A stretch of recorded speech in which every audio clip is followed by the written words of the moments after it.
Our political correspondent, Tom Harwood. Now, if a vote of no confidence does happen, some saying it could take place as early as next week, there's no guarantee that he would lose it. No, there are two numbers that we really need to pay close attention to in this equation. The first is 54, the threshold by which a confidence vote amongst Conservative MPs can be held.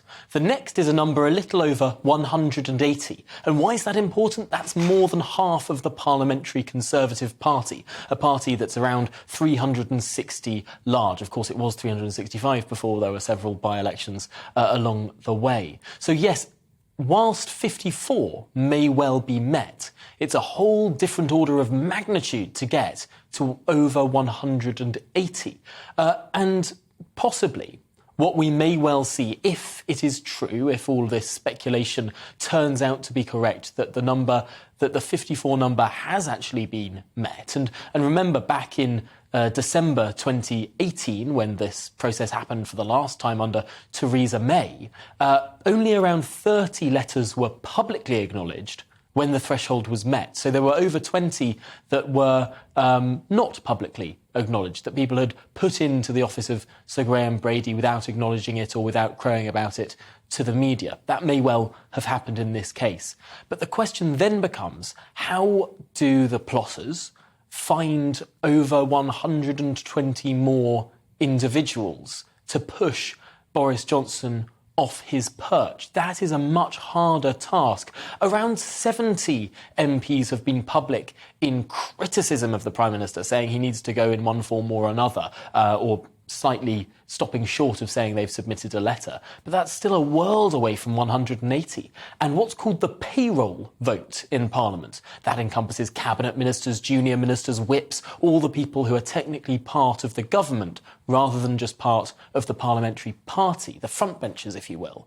That's around 170 people who the Prime Minister may well be able to count on, given they work for his government, and in a change of administration, they may well lose their jobs. There's also the prospect of the Prime Minister promising more jobs to more people, as he has been apparently ringing round some of his softer critics, saying that there may well be a reshuffle over this summer. And if that takes place, well, if people who've been very critical of him are unlikely to get promotions, whereas people who are supportive would likely get promotions. So there's a lot to play here. And one final thing is the way that number 10 may well be gaming this situation. There's been some speculation that supporters of the Prime Minister, directed by a clever whipping operation, may well have submitted letters to Sir Graham Brady, because he would likely phone up MPs if that threshold was met, saying, are you sure you want your letter in? You put this in 6 months ago. Are you sure you still feel this way? Etc. And at that point, supporters of the Conservative leader could withdraw their letters and have some advanced warning about what is happening. There's many theories about what's going on. It all gets complicated. It all turns into some version of four-dimensional chess.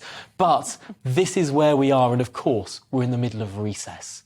And recess means that MPs are not scurrying around in the corridors and they can't be cornered by the whips. Potentially, this is why we've seen a bit of a larger dripping of letters than we'd previously thought.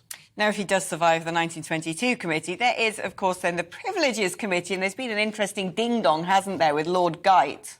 There certainly has. Lord Geidt, who's the ethics czar for the Prime Minister, has written the Prime Minister a letter asking him to justify why his fixed penalty notice does not breach the ministerial code. And breaches of the ministerial code are ordinarily understood to be resigning offences. Well, the Prime Minister responded in kind to that letter. We learnt about these two letters on the same day, saying that he did not think an inadvertent fixed penalty notice constituted as a breach of the ministerial code. Of course, it's not a criminal penalty. It's something short of a criminal penalty. And the Prime Minister's argument is that if were it a criminal penalty, that of course would have breached the ministerial code. But something that stopped short of that, and indeed it was notable in his letter, he also made reference to the situation of the Chancellor, who also received a fixed penalty notice many people would acknowledge slightly dubiously in that occasion, having dipped into a meeting for not much time.